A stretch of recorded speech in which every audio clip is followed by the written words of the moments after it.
Audio Jungle.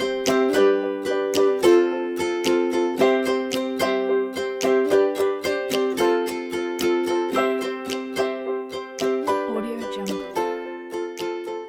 My final guest tonight is Jackie Scutt. Jackie is our lifetimer category. She. Oh, there you are.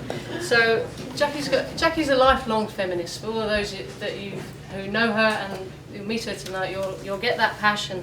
She's also been heavily involved in the social enterprise sector in Scotland, particularly influencing hundreds and hundreds of people through facilitation and motivation, coaching and training. She set up the Social Enterprise Academy 10 years ago, which many people in Scotland are explore their leadership journey through that organisation.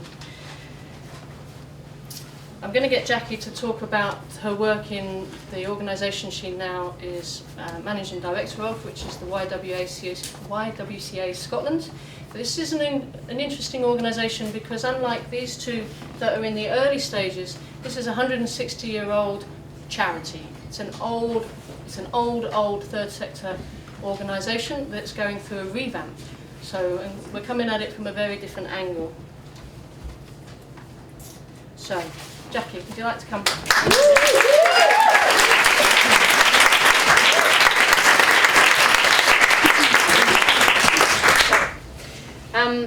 Just to make sure we're on the same page, Jackie, what is feminism all about to you? How does that link to the women's empowerment movement? And what is women's equality, all in a nutshell? Okay, that's the start of a 10. Well, as you say, I describe myself as a feminist, probably as a major part of my identity, and has been for many, many years. I think I kind of came across the term and the notion that there was such thing as a women's movement when I was in my teens, and I thought, wow, that's exciting. There are people out there, there are women out there who think like me and don't really want the world to be... Think like you. What's think like me? Mean? Well, I don't want the world to be this limited range of possibilities that I saw. Very kind of... I grew up on the south coast of England. I'm not sure that geography is even actually that relevant, but you know, kind of the expectation of what you're like as a woman, what's ahead of you. And I didn't find that very exciting. And then I started to read people like Germaine Greer and think, wow, there are people that think that this is, you know, there's more to life than this. So I suppose in that sense, yeah, I'm a kind of lifelong feminist that thinks there is more. There is always more. It's not a negative thing, it's a positive thing. Come on, give us a shout. We can do more than this. And tell us a little bit about where you think the feminist movement, women's empowerment, whatever these interchangeable terms, you know, what's its trajectory been like? Just like an organisation, things have their ups and downs. They do. What's the trajectory that you have experienced, lived through and see now? Well, I think that it does come and go in waves. And I suppose my generation of feminism, we always called ourselves the second wave, and we saw like the suffragette movement as the first wave. And I was always very interested in what was the first wave all about. And I think all we know is that it was women wanting to vote in a very passionate way. So for women wanting to vote, was that all they wanted? So much more than that. There was so much more. And there are actually a few programmes on the television, even now, I think, and I haven't caught that one yet, the first series of the one about the suffragettes. But they were campaigning for all kinds of things. They were actually really angry about what we call trafficking and prostitution and the way the police treated prostitutes. So there was all of that really radical stuff, not just votes for women.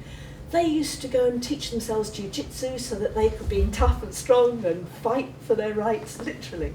So I think there was a really exciting first wave. Then somehow there was a kind of backlash of women have to be in the home.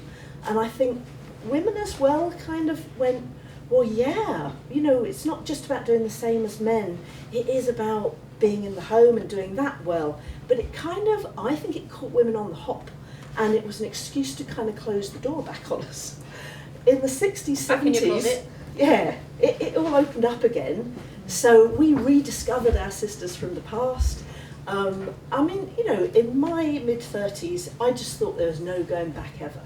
I thought stiletto shoes were gone forever. How could anybody go back when Doc Martens were the fashion and we were wearing comfortable shoes? But somehow there was check them out. But there were, you know, not this, and you know, we have choices, and that's the main thing. It's important to have choices. It's important to have choices. But I think what happened there, we got so far, and then again there was something that happened along the way where we've had a couple of decades of dark ages where I think feminists like myself felt, oh, we can't speak anymore. Feminism's become a dirty word now. It's become the F word. So you would hear all the time, I'm not a feminist, but. So women were still agreeing. They wanted equality, but they didn't like the label of feminism. I mean, I never gave it up myself, but I probably stopped talking about it. You stopped talking about feminism? Probably stopped talking about It it. wasn't allowed. Yeah. It's not Yeah. encouraged, not Yeah. to be discussed. Yeah. It's done anyway. I thought we had. Is that, yeah, that's we right. had Oh, equality, shut didn't up. we? What are you going on about? Yeah. Forget that pay gap. Yeah, That's yeah, only yeah. one example. Yeah, no, we're all equal now. So, why do you think there's a revival going on now? I'm putting words in your mouth because Yeah. we discussed Well- this. You think there's a revival? Why? I'm intrigued, and I've become, in a privileged way, part of this revival. I really didn't know. When I saw an opportunity with YWCA Scotland, I kind of checked out the website and saw the F word. They called themselves a feminist organisation. I thought, I've got to work with these guys. This is really interesting. And it's only since working with them that I've discovered that the generation which is now sort of from their teens through to 30s, I guess most of the women under 40, there's a massive revival again of interest and a pride in calling themselves feminist. And How is that example? Give us some. What's going on out there? what's going for all on of out us there? who aren't following?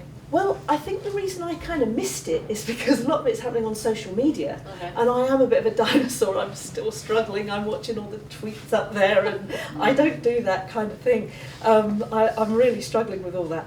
But I think now there's a capacity for somebody to say, do you know what? That's not right.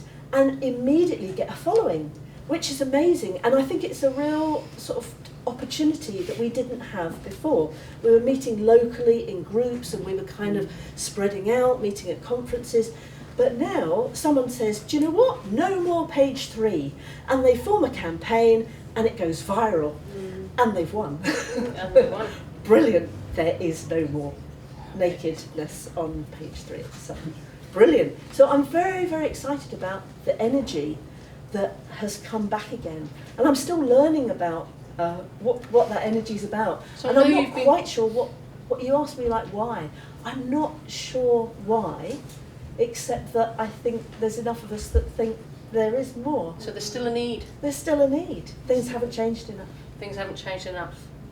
So I know that you've been doing, the YWCA Scotland's been doing some research into young women's perceptions of gender equality, and Yes. you've got a light bulb moment in Yes. your research. Tell us Yeah. a little bit about that, because that's part of your data gathering about what's going on in the world. It is. What we felt was we want to be a relevant young women's movement in Scotland. And we said, but actually, how do we know about young women in Scotland? There's research about women, there's research about young people. Research about young people is very rarely gendered. Then research about women doesn't always talk about age. So we need to do the research ourselves. So we're doing some research into the status of young women in Scotland today. And we thought our starting point, rather than making assumptions about what categories or themes there should be, that we should actually just go out there and ask young women. Through social media. So through social media and interviews. So we've put out there on the website, and all of you can join in and give us your gender light bulb moment. We're asking, like, what was that moment when you thought, hang on a minute, this is what it means to be a woman? And very interestingly, because we've encouraged women of all ages, I've done my gender light bulb moment, everybody has, but when you read them, you would not guess the age. Okay. And in some ways that's quite shocking, because there are still young women in school being told, do you know what, football's not for you. No, that career's not for you. That's not ladylike. No, you can't ask that boy to go to the dance with you. You know, all the same old stuff. All the same, and it's just amazing. So that's one of the things that we've noticed, that a lot of that very basic stuff. Have you got a favourite hashtag gender light bulb moment? Well, how The one that stands out for you, or that shocked you, or something provokes a response? Well, do you know, in a way, no, because it's actually quite depressing reading. Feminism is depressing. And I identify with them all. And that is the negative side of feminism, that actually what you're up against is barriers. And what the moments reveal, and it's been followed up with interviews as well, quite often it's not overt stuff. It's the stuff where you go, oh, hang on a minute, I wasn't able to do that. Like Sylvia realising, oh, maybe I don't pay myself as much as a man. It's the kind of below the radar stuff.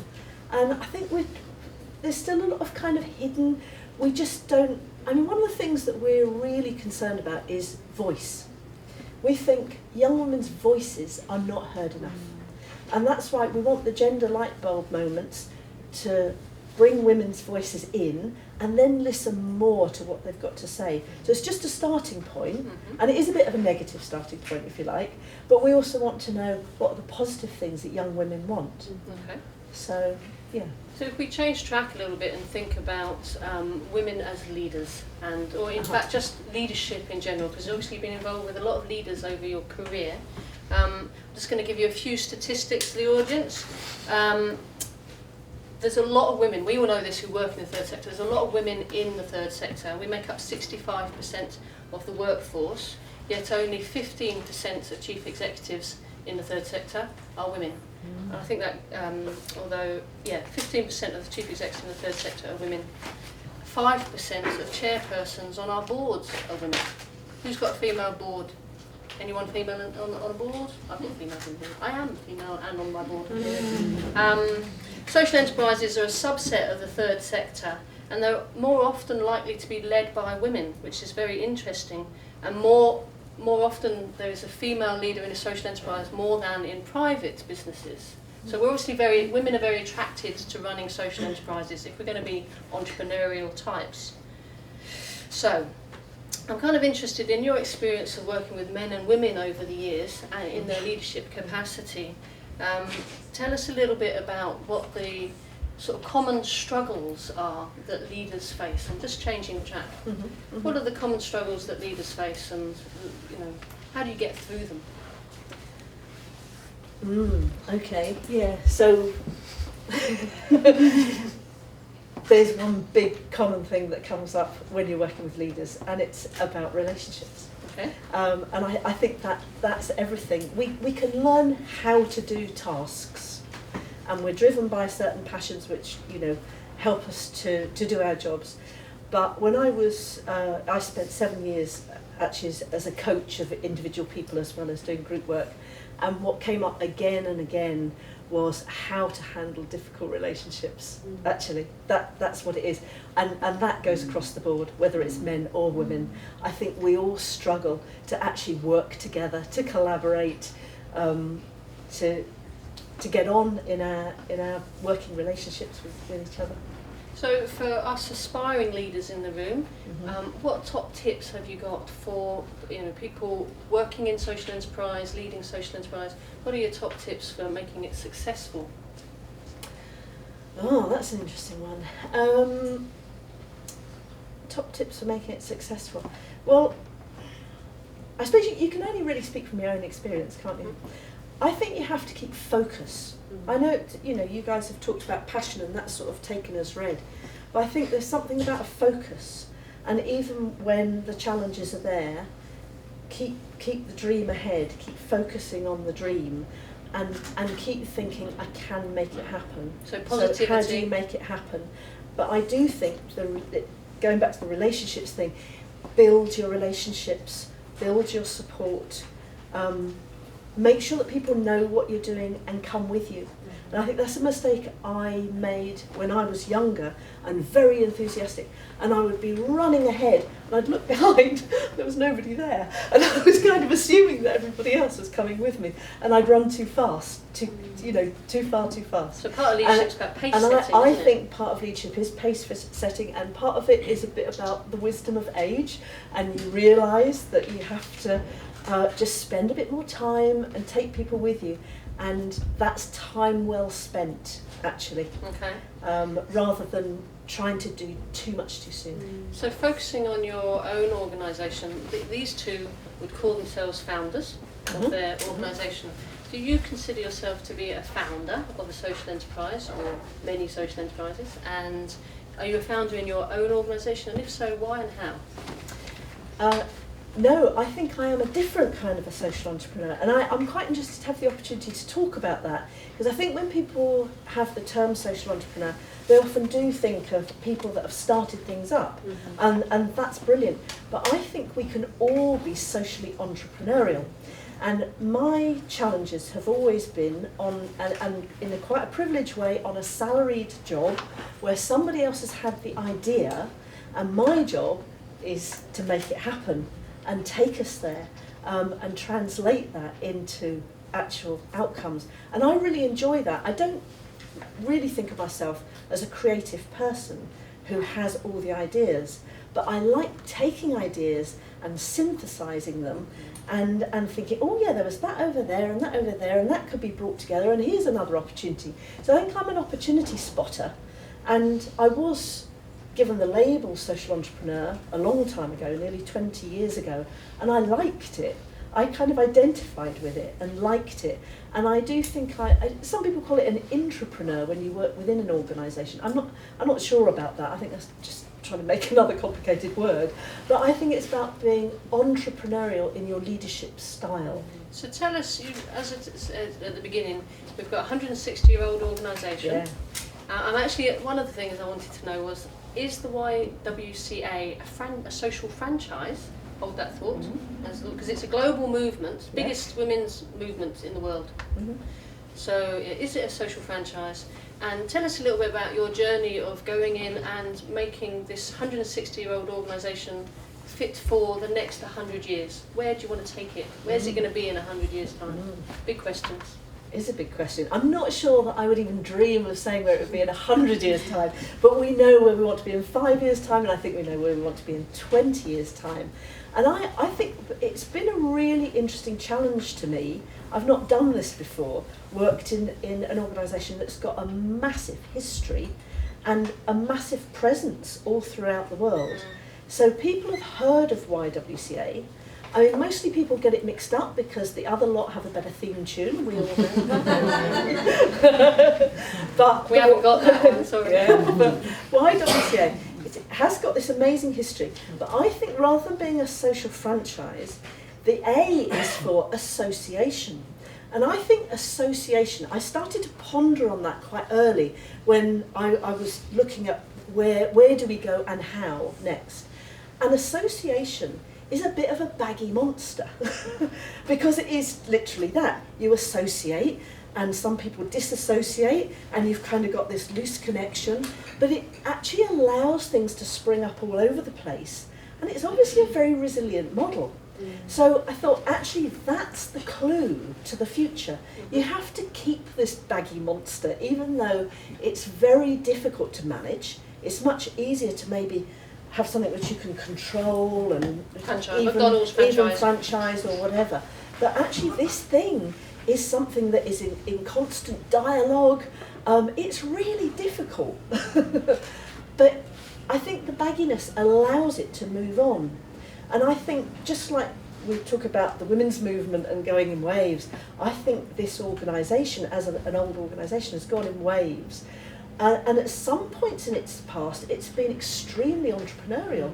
The YWCA pioneered social work, pioneered social housing, and all these things. And quite often people will still say, oh, if you've got hostels, well, in some countries they do. We don't in Scotland anymore, but we did. We had shops. We had the first kind of charity shops way back. I've got the property register from 1950, and it's bulging with property and all this kind of Only stuff. you still had it. But those things didn't last because maybe things got mainstream.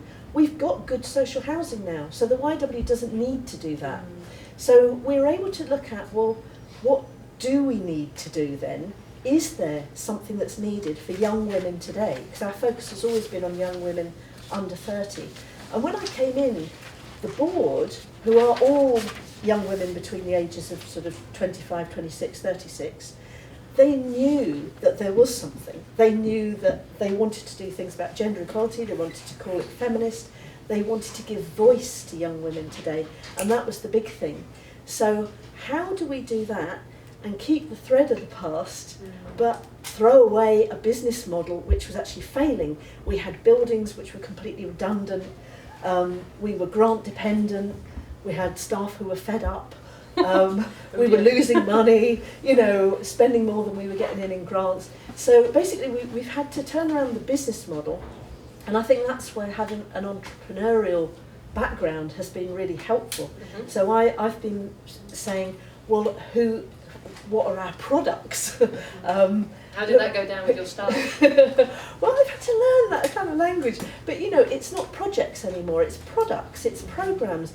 Who's actually prepared to buy into this? I mean, I don't really like the hard sell language, but who is prepared to actually put money into this? What sort of people want this? How do we create that demand? Because how do we stimulate the demand for gender equality, actually?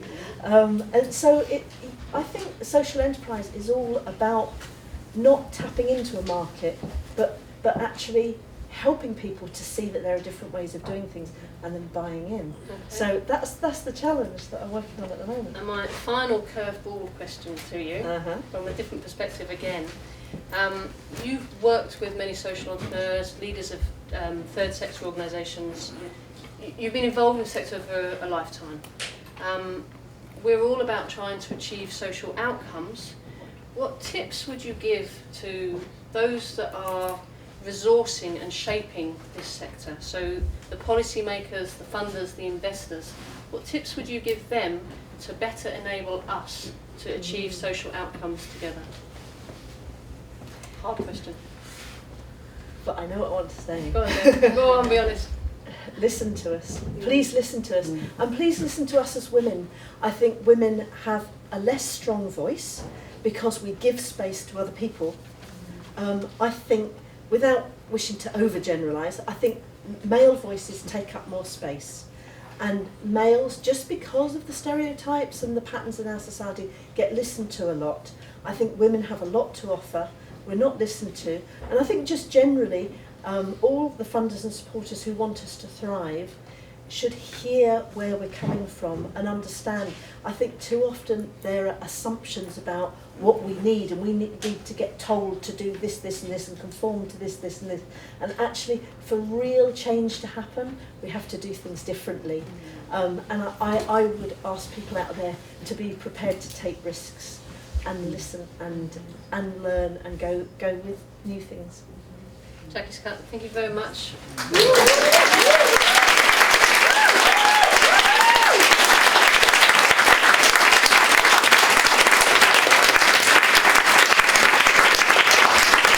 So, thank you to our lovely audience tonight for bearing with us in this hot room. Thank you to our speakers very much, to our film crew, to my staff team, to our sponsors, for everyone to make this happen.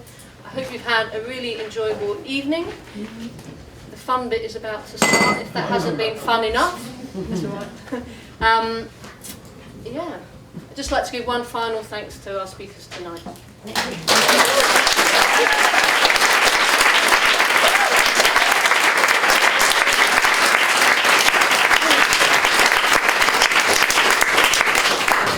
Now we get to relax, but before you get your glass of wine, the job was chairs to the sides, a team photo, all these people in the room, and we get glass and chat and drink, and you can ask questions, you can talk. 1, 2,